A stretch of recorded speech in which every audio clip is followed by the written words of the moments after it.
പോസ്റ്റിലൂടെ മറ്റും മോഹൻലാൽ അടക്കം പലർക്കും എടുത്തു ചാടുന്നൊക്കെ വെച്ച് അങ്ങനെയല്ല. ഇനി അദ്ദേഹത്തിന് ഒരു മറുവാദം ഉണ്ടെങ്കിൽ അത് സീരിയസ് ആയി പറയണം. കാര്യം ഈ വിഷയത്തിന്റെ ഗ്രാവിറ്റിയെ ഡൈല്യൂട്ട് ചെയ്യുന്ന രീതിയിൽ അദ്ദേഹം ഇടപെടുന്നത് ദൗർഭാഗ്യകരമാണ്. കുറെ കൂടെ സുതാര്യമായ വിഷയങ്ങളിൽ ഇടപെടണം. കാര്യം നമ്മുടെ യുവാക്കളുടെ നമ്മുടെ മക്കളുടെ ഭാവിയാണ് ഇത് ബാധിക്കുന്നത്. ആ ഗൗരവം സിനിമാക്കാർ ഈ വിഷയത്തിൽ കാണിക്കും.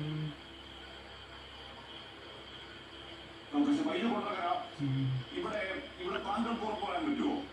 രമ്യ നമ്പീശന്റെയും പാർവതി തിരുവോത്തിന്റെയും മനസ്സിലുണ്ടാവില്ല എന്നാണ് പുറപ്പെടാൻ പറ്റുമോ? ഈ നടന്റെ പേര് പറയരുത്, ഈ സിനിമയുടെ പേര് പുറത്തു വരരുത് എന്ന് വിൻസി അലോഷ്യസ് പറയുന്നത് അവരുടെ നിലനിൽപ്പിന്റെ ഭയത്തിലല്ല എന്നാണ് പറയാൻ പറ്റുമോ? ഈ ഷൈൻ ടോം ചാക്കോ ഈ പറഞ്ഞ പൂരം കഴിഞ്ഞ് ഗോഡ്ഫാദർമാരുടെ ബലത്തിൽ വീണ്ടും ബിഗ് ബജറ്റ് സിനിമകളിൽ വലിയ റോളുകൾ വരില്ല എന്നാണ് പറയുമോ? വലിയ കൊണ്ടങ്ങര കാരണം സജീവന്റെ പറയുന്ന പോലൊന്നുമല്ല. സജീവന്റെ ഈ കാര്യങ്ങൾ പറഞ്ഞാൽ ഒരു കാര്യം സജീവനോട് ചോദിക്കട്ടെ, ഈ പരാതി കിട്ടിയിട്ട് ഇത്ര സമയമായി നിങ്ങളത് പോലീസിന് കൊടുക്കും. സാമൂഹിക പ്രതിബദ്ധതയുള്ള ഒരു സംഘടനയാണെങ്കിൽ അല്ലെങ്കിൽ അതിന്റെ ഭാരവാഹികളാണെങ്കിൽ നിങ്ങൾ ഇതേപോലെയുള്ള കേസുകൾ മറ്റെന്ത് കേസാണെന്ന് സംഘടനയിൽ പറഞ്ഞു തീർക്കാം.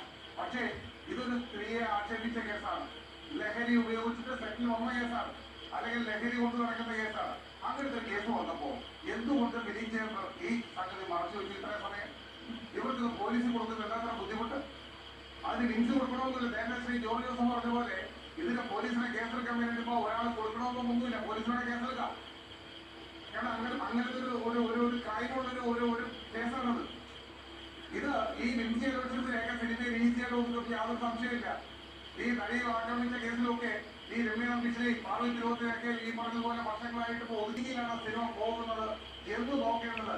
ആ സിനിമയുടെ ഖ്യാതനായ സംവിധായകരും അതേപോലെ നിർമ്മാതാവും അതേപോലെ ഈ സ്ത്രീകളുടെ സംഘടനകളും എല്ലാം ചേർന്നാണ്.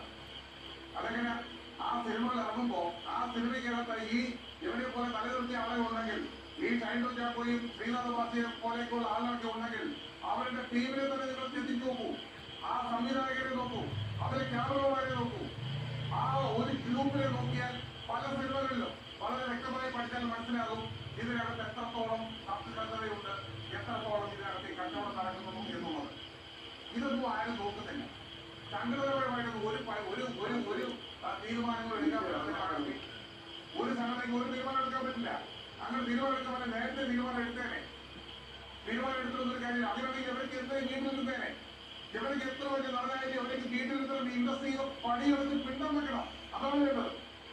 അല്ലെങ്കിൽ ഈ വരും തലമുറയ്ക്ക് ഏറ്റവും വലിയ ദൂഷ്യമായിട്ട് ഇവർക്ക് ഈ ഷൈൻജോക്കായാലും പിന്നെ ശരി, ഞാൻ ജോർജ് ജോസഫിലേക്ക് ഉൾപ്പെടുത്തുമോ എന്ന ചോദ്യം സുപ്രീം കോടതി ചോദിച്ചിരിക്കുകയാണ്.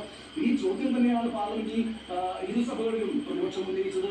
അതിന് മറുപടി പറയാൻ ബാധ്യസ്ഥമായി കേന്ദ്ര സർക്കാർ പാർലമെന്റിൽ പറഞ്ഞില്ല, പക്ഷേ സുപ്രീം കോടതിയിൽ പറഞ്ഞു. പക്ഷേ എന്താ സംഭവിച്ചത്? സുപ്രീം കോടതി അത് വാക്കാൽ പറഞ്ഞിരിക്കുകയാണ് എന്നുള്ളതാണ്. അപ്പൊ എന്താ സംഭവിക്കുക? എക്സ് ഒഫീഷ്യോ മെമ്പേഴ്സ് ആയിട്ട് രണ്ടുപേരും വരും. ശരി, ബാക്കിയുള്ള അമുസ്ലിങ്ങളായിട്ടുള്ള അംഗങ്ങളുടെ പ്രവേശനം തടഞ്ഞിരിക്കുന്നു സുപ്രീം കോടതി.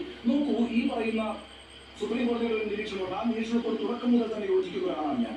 ഈ വഖഫ് പ്രോപ്പർട്ടിയുടെ ഈ കാര്യനിർവഹണം എന്ന് പറയുന്നത് കൈകാര്യം ചെയ്യുന്നത് രീതിയൊക്കെ സംബന്ധിച്ചൊക്കെ പല വിമർശനങ്ങൾ ഉണ്ടായിട്ട് നമുക്കറിയാമല്ലോ. നമ്മുടെ രാജ്യത്ത് ഏതാണ്ട് 9.5 ലക്ഷം ഏക്കർ ഭൂമി വഖഫായിട്ടുണ്ട്. 8 ലക്ഷത്തോളം വസ്തുവകകളായിട്ടുണ്ട്. അപ്പൊ ഇതിൽ നിന്നൊക്കെ നല്ലൊരു വരുമാനം ഉണ്ടാക്കാൻ കഴിയും വഖഫിന്. അങ്ങനെ ഒരു വരുമാനം ഉണ്ടാക്കാൻ കഴിയാതിരിക്കുന്നത് കൊണ്ടാണ് കാര്യക്ഷമമായി ആ കാര്യങ്ങളിൽ പ്രവർത്തനങ്ങൾ നടക്കുന്നില്ല എന്നുള്ളതാണ്. ഇതിപ്പോ ഉയർന്ന വിമർശനമല്ല കേട്ടോ. സച്ചാർ കമ്മിറ്റി ഈ പ്രശ്നം ഉന്നയിച്ചിട്ടുണ്ട്, ഇത് കണ്ടെത്തി പറഞ്ഞിട്ടുണ്ട്.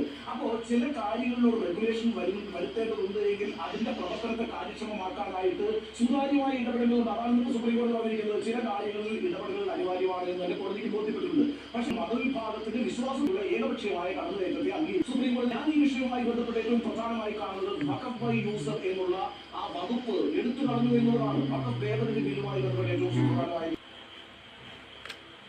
ശരി. ആ റിപ്പോർട്ടിന്റെ ഭാഗമായി വരുന്ന അവരുടെ ആ കമ്പ്യൂട്ടേഴ്സിന്റെ ഭാഗത്ത് എന്തിനാണ് ആ ഹേമ കമ്മീഷൻ റിപ്പോർട്ട് ഇന്ന കാര്യങ്ങൾ അത് പരസ്യപ്പെടുത്തിക്കൂടാ എന്ന നിഷ്കർഷയോടുകൂടി